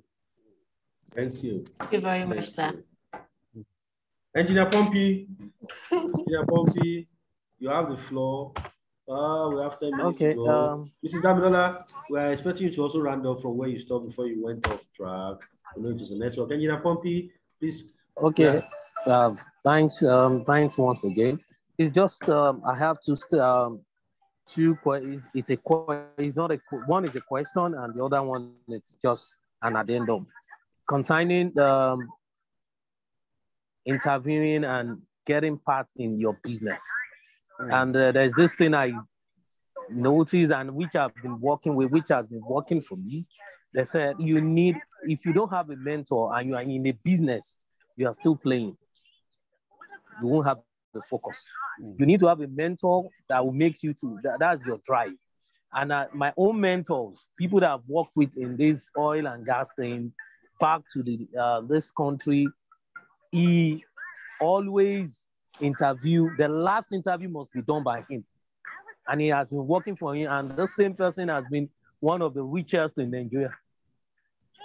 And he never gets tired of it. As busy as he is, he has to see you. So what the moderator was saying, fine, I agree with you, but me, I will tell you, I always want to be partaker. The last stage, just to see the person, that's it. This same person I'm talking about is a well-known person, is into this in oil sector. He has to see you. No matter how busy, you can schedule, we do meeting, we even do interview around 2 o'clock in the night. They will tell you have to wait for Mr. Chairman to see you. So, and he never gets tired. For someone that has a busy schedule, which has an empire, business empire, a business empire like that, and he still have time to visit every staff that works with him. So I see it working for him, and I'm doing it, and it's working for me. So it's not all about maybe you have some things else to do. And I keep saying it. We keep saying we are all busy. If you are busy, you shouldn't have time to eat. But for you to have time to eat, you can't be busy that you won't have 5 minutes to spare. So that's the aspect of being engaged in everything about your business. The second one goes to Madam and Mr. Tijani. Fine. Can you please differentiate micromanaging and micromanage? Which one is best practice? To micro or to micro? Thank you, sir. M-I or M-A? M-A and M-I. Okay. M-A and M-I. Which one is the best practice, sir? Okay. Now there is a new practice that is in vogue, which I feel I will use to explain it. It's called follow up and follow through. It's the principle of follow up and follow through. I did a training on Saturday with an organization using this model. Micromanaging, sometimes some businesses will do it depending on your volume, depending on your strength, depending on your numbers of employees that you have, that you want to just micromanage them and to make sure that things doesn't go wrong. And most times, if your hiring process is not right, that is when you get yourself into this process of micromanaging every day. Because if your hiring process is not right, your business has failed already. If you have not hired rightly, you have a problem. But what I advise, and when you talk about macro managing, then you are looking at it at a global level and you are managing your employees at a global level and you are looking at it from that point of view. And for me, people management is different from what? Micromanaging people in terms of their tasks. So people management is a leadership responsibility, that you are managing your people so that the best will come out of them. You are managing your people so that their capacity will increase. You are training them. You are bringing the best out of them. From there, we can be looking at macro managing the people. But when you are looking at the macro managing, you are looking at the day-to-day activity, the tasks, the bits and bits things. Your eye is always there. How many sorts do you put? Do you really put the sort rightly? Do you do this? Do you do this? You get involved into those nitty-gritties and everything. And that is not the job of a CEO. Because if you get yourself into that, you will not attend the real global meetings you're supposed to do, the global strategy. We don't know the next pandemic that is going to happen. And you are busy doing this micromanaging. If another one happens next day, are you thinking ahead? If they shut down your business for 6 months, can you still survive? Those are the things you're supposed to be thinking of as a CEO, but not to be doing all those nitty-gritty.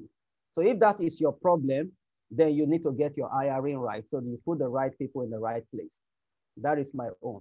But the principle I tell people is that do follow up and follow through. Follow up and follow through is a very simple process that you ensure that people are adhering to processes and people are adhering to compliance. Your compliance is working, your processes are working, and nobody's dropping the ball. That is when you do follow up and follow through.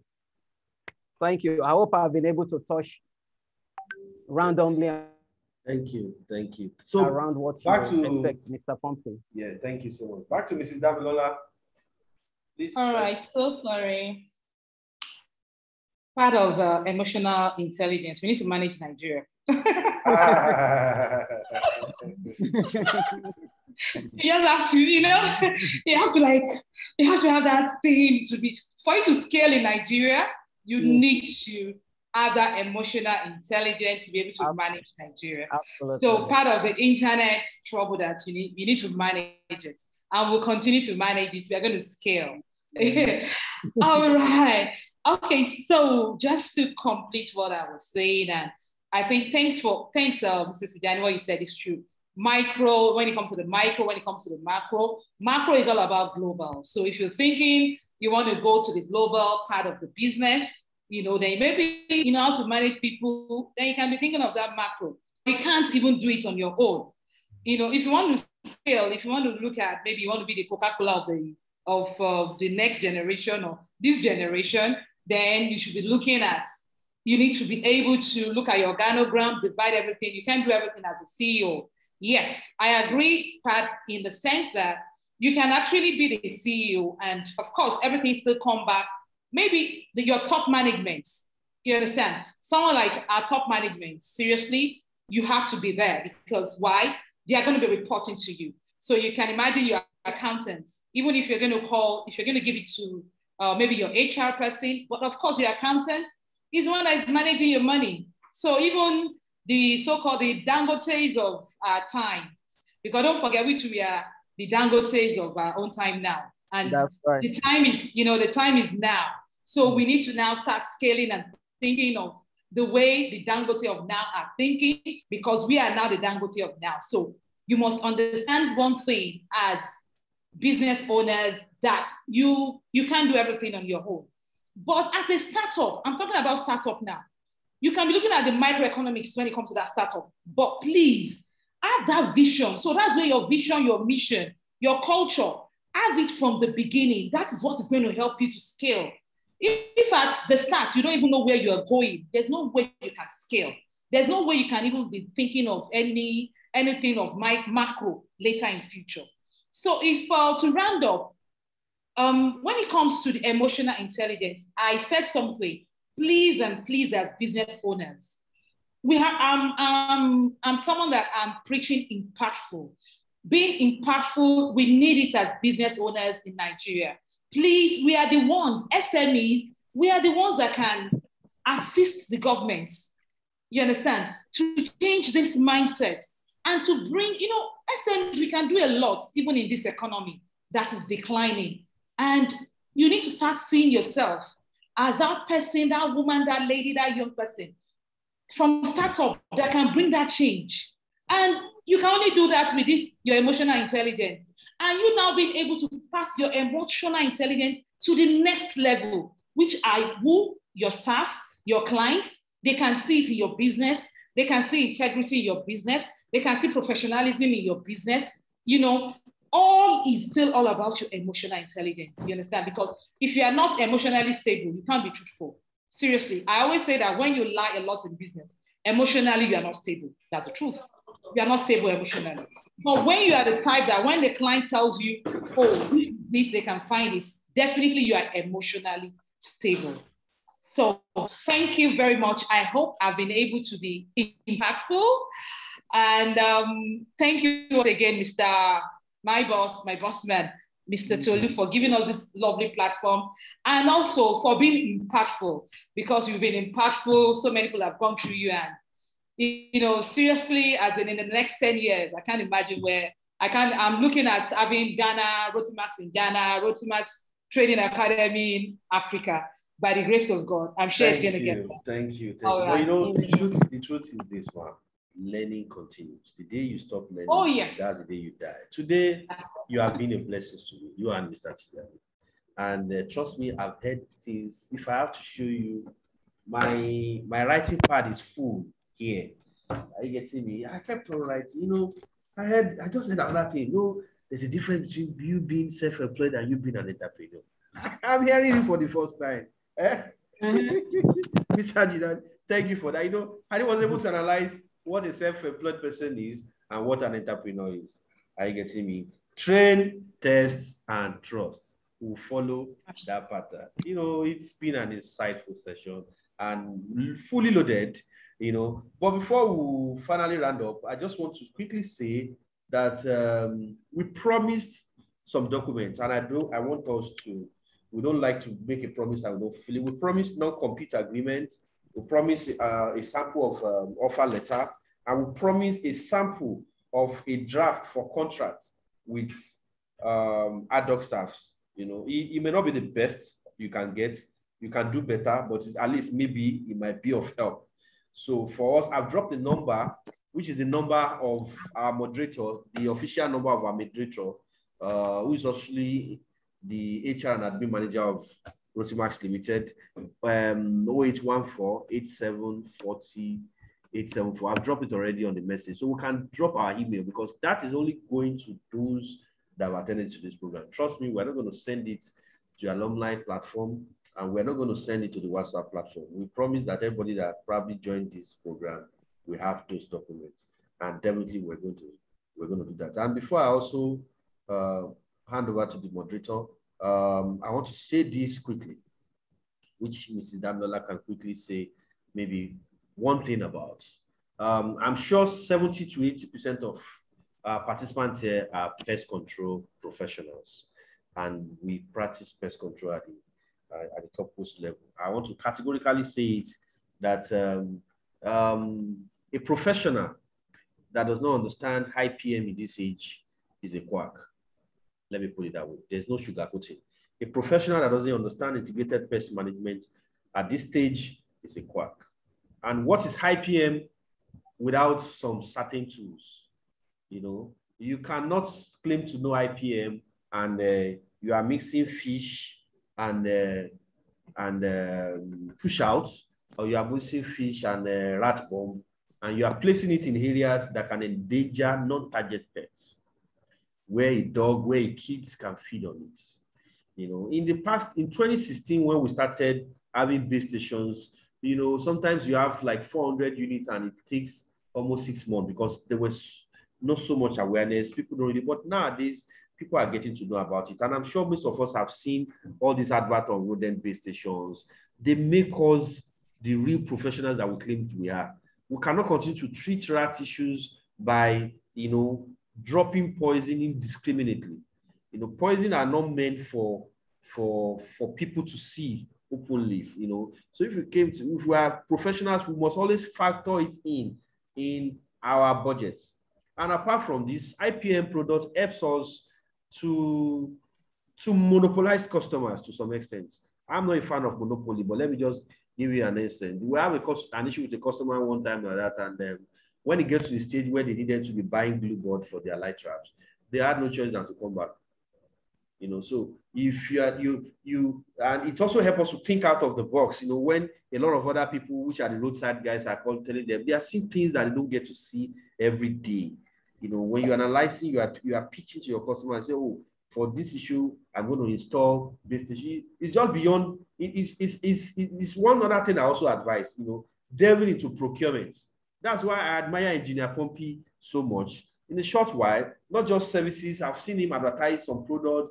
You know, that's how to, in this industry, it's probably, I can say service may not be enough at times.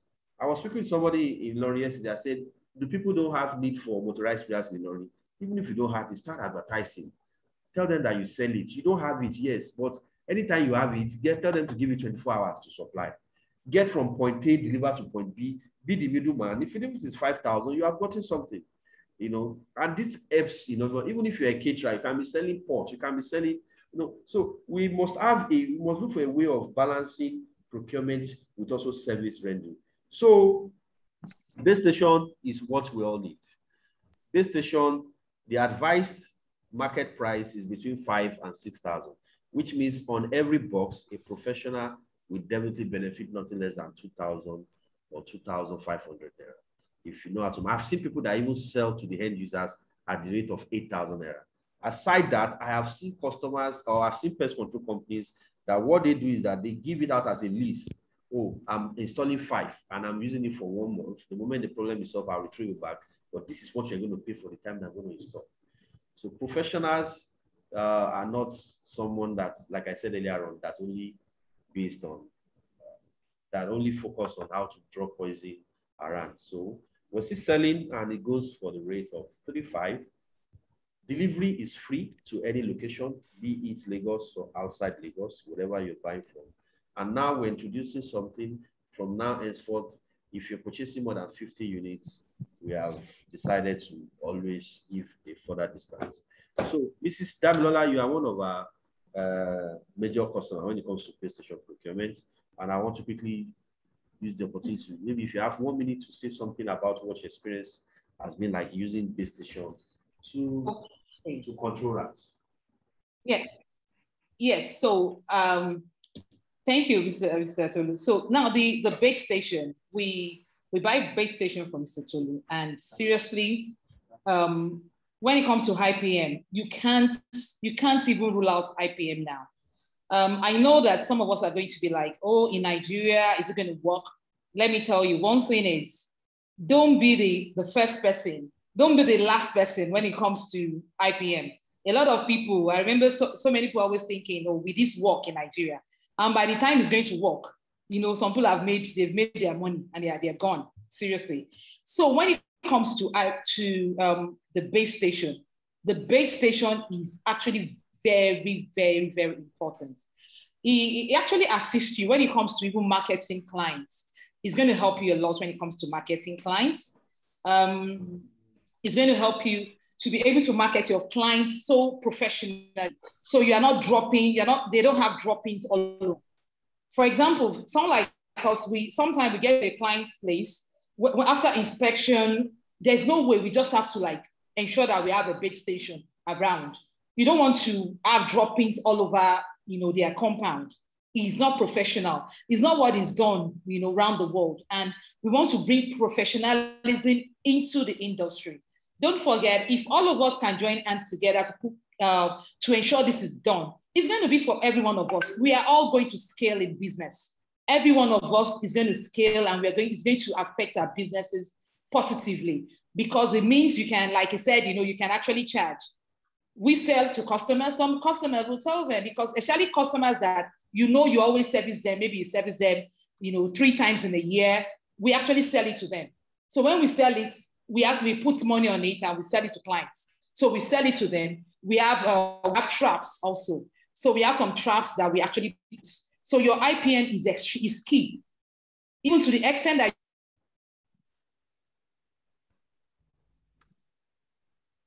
oh, I hope we have not lost Mrs. Damilola again. You can even use your traps for cockroaches, you know. And this is the, hello, can you hear me? Yes, we can. Yeah, so using chemicals is actually getting out of place now, because we can't continue to use chemicals, because even chemicals is not good for women when it comes to fertility for children, so many things. If you read several things going on. So please, when it comes to IPM, Mr. Tolu, I think we need training for IPM, because a lot of us need to understand what IPM is all about, because sometimes when I'm telling some people about IPM, they always wonder what's all about IPM. And please, you need to understand that IPM is key. So bait station, when it comes to the ratting, you can't rule it out. Please, let us all, you know, try to make sure that we do the right thing. Thank you. Thank you very much, Mrs. Damilola. It's been awesome having you on ground despite the network challenges. So we're rounding off in the next 2 minutes. But before we go, I think this thing is very important. After this, Mr. Tijani, please, we'll let you go so you can at least rest for tomorrow. Please, Someone asked the question and we skipped it, but it's not quite, it is very important. How can we protect our company's documentation? Because we see staff coming in and going out, and some of these staff, they have access to our database. They just come, collect your client database, and they're leaving. So how do we really protect our database? Please, 1 minute so we can leave. Thank you very much, sir. Okay, I need to respond? Yes, please. Okay, great. Great. There's a lot of ways, like the agreements that we talk about, non-compete and confidentiality clause, which is very important that we need to put in place. That is one. And therefore, also, again, there's a lot of investment going on training. You also need to look at training bond, also for your organization, so that employees, you don't invest heavily. That is just on the wayside. Then there are some special documents. There are some things you will have in your system. I've been into an organization that you can only view it, you cannot copy it, you cannot print it. That is where their database is. You can only view it, you cannot forward it, you cannot email it, you cannot do anything. So there are ways you can password some folders in your organization to make sure that some people cannot see, some people cannot view. You understand? So you can put some level of authorities in that, at that level. There is another stuff known as Microsoft Azure. Microsoft Azure is a cloud computing system. I think Engineer Pompeo and other tech people in the house will know it. It's like all whatever you have, they are now on the cloud. You don't have a major server in your office anymore. So when the people come into the office, they just log in and there is a category of a level that they can access. If you can afford it and it's not expensive, if you meet an IT person, they will tell you how you can pay for it. Some you can pay like an average of 10,000 Naira per month for a year. And you have it to keep your documents safe from people. You understand? And one thing again is when you are also protecting your client's database and a lot of other things, there are some information you need to keep to yourself, private information you need to keep to yourself. So it depends on your business really, but let me